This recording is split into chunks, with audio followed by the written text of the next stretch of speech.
Hello dear student, welcome to online classes in Sardar Vallabhbhai Patel English Medium School, Yaval. Myself Kunda Narkhede Miss.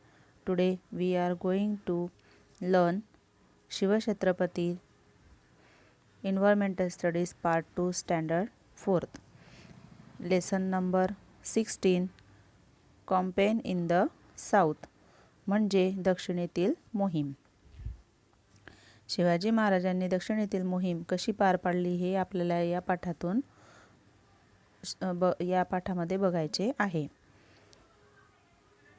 तर सर्वात आधी इथे पहिला point दिलेला आहे प्लॅन ऑफ कॅम्पेन, म्हणजे या मोहिमेचा बेत शिवाजी महाराजांनी कसा आखला. The coronation ceremony was over but its joy was short leave.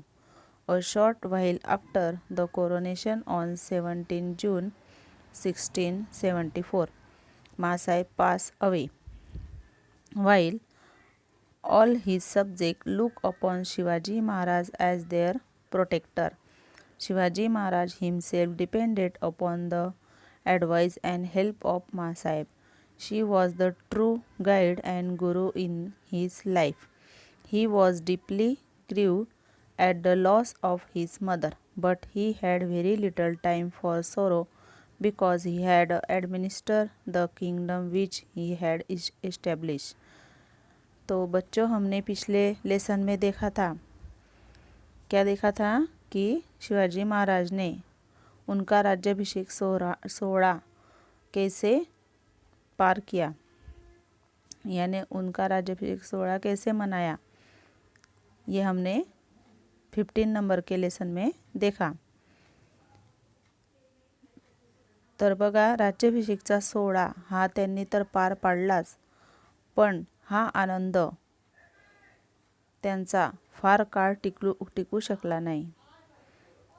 म्हणजे आता राज्याभिषेकानंतर काय झाले, तर राज्याभिषेकानंतर काही कालावधीतच 17 जून 1674 मध्ये माँसाहेब यांचा मृत्यू झाला. म्हणजे शिवरायांचा आधारच गेला. शिवरायांच्या माँसाहेब ज्या होत्या जिजाबाई यांचा मृत्यू झाला आणि सर्व स्वराज्यामध्ये दुःख पसरले. स्वराज्यातील सर्व प्रजेचा आधार शिवाजी महाराज आणि माँसाहेब होत्या. आणि शिवाजी महाराजांचा आधार कोण होते, तर माँसाहेबच होते. म्हणजे त्या शिवाजी महाराजांच्या जीवनातील एक खऱ्या मार्गदर्शक आणि गुरु होत्या. माँसाहेबांच्या मृत्यूमुळे त्यांना अतिशय दुःख झाले आणि हे दुःख सहन करणे त्यांना शक्य नव्हते. पण त्यांनी तरीसुद्धा या दुःखामध्ये ते न राहता त्यांनी स्वराज्य पुढे चालवावे आणि माँसाहेबांचे स्वप्न पूर्ण करावे अशी शपथ त्यांनी घेतली. He decided to attack Karnataka. He was no longer afraid of Adil Shah because the kingdom of Bijapur was practically on its last leg. The real threat to Swaraj was from the north, for the Mughal Emperor Aurangzeb was biding his time to destroy the Maratha kingdom. There was no knowing when he would attack and swallow the new kingdom.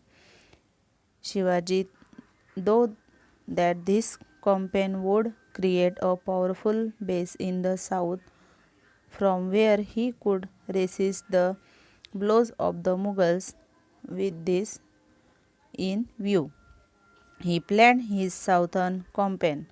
He approached Qutub Shah of Golconda for help, and the Shah readily agreed to give whatever help was needed. तर बघा, माँसाहेब यांचा मृत्यू तर झालाच, पण शिवाजी महाराज मागे हटले नाही. त्यांनी आपले स्वराज्य पुढे ढकलण्याचा निर्णय घेतला. पुढे जाऊन शिवरायांनी काय केले, तर जे कर्नाटक राज्य होते त्या कर्नाटक राज्यावर त्यांनी चालून जाण्याचा निश्चय केला. चालून जाण्याचा म्हणजे काय? त्यांनी त्यावर हल्ला करण्याचा निश्चय केला.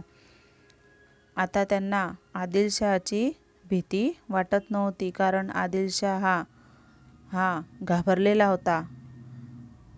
परंतु उत्तरेचा मुघल बादशाह जो औरंगजेब होता, हा मराठ्यांचे राज्य नष्ट करण्यासाठी म्हणजे मराठ्यांचे राज्य त्याला नष्ट करायचे होते. मराठ्यांचे राज्य कसे नष्ट करावे याचा बेत तो आखत होता. म्हणजे शिवाजी महाराज जे स्वराज्य चालवत होते ते स्वराज्य कसे नष्ट करावे याचा बेत तो आखत होता. मुघलांचे संकट स्वराज्यावर आले तर दक्षिणेतही एखादे मजबूत ठाणे असावे असा विचार शिवरायांच्या मनात आला. म्हणून त्यांनी दक्षिणेकडील भाग त्यांच्या ताब्यात घेण्याचे ठरवले. कोणी? शिवाजी महाराजांनी. आणि यासाठी त्यांनी काय केले? शिवाजी महाराजांनी गोळकोंड्याचे जे कुतुबशाह होते यांना त्यांनी मदत मागितली. आणि त्यांनी सुद्धा काय केले? शिवरायांना मदत करण्याचे कबूल केले. म्हणजे शिवरायांना ते मदत करतील. कोण? गोळकोंड्याचे Qutb Shah. There was yet another reason for the campaign. Shivaji's step-brother Venkoji was looking after Shahaji Raje's Tanjavur Jagir in the south. He would not give Shivaji his share of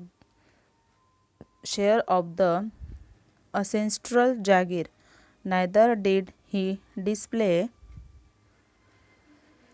any love for Swaraj. He treats Shivaji with indifference. Shivaji though that a personal meeting would resolve the dispute, and Venkoji could be persuaded to help in the work of Swaraj. तर बघा, या मोहिमेमध्ये कुतुबशहांनी शिवाजी महाराजांना मदत करण्याचे ठरवले. या मोहिमेच्या मागे शिवरायांचा आणखी एक हेतू होता. तर तो कोणता होता? तर त्यांचे जे सावत्र भाऊ होते, कोण? व्यंकोजी राजे. तर व्यंकोजी राजे यांनी काय केले? ते दक्षिणेकडची जी जहागीर होती ती त्यांनी सांभाळली होती. कोणती? तंजावरची जहागिरी त्यांनी सांभाळलेली होती. वडिलांची कर्नाटकातील जहागीर त्यांच्याकडे होती. त्यातील काही वाटा व्यंकोजी राजांनी शिवरायांना दिला नव्हता. एवढेच नव्हे तर स्वराज्याबद्दल त्यांना फारसा आदर सुद्धा नव्हता. कोणाला? व्यंकोजी राजांना. ते शिवरायांशी बरोबर वागत नव्हते. पण तरीसुद्धा या मोहिमेसाठी त्यांची मदत मिळावी असे शिवरायांना वाटत होते. असे शिवरायांच्या मनात आले. म्हणून त्यांनी पुढे काय केले? व्यंकोजी राजांसोबत भेट करण्याचे ठरवले. तर विद्यार्थी मित्रांनो, आता आपण इथपर्यंत थांबूया. पुढील मुद्दा आपण पुढच्या व्हिडिओमध्ये बघूया. थँक्यू.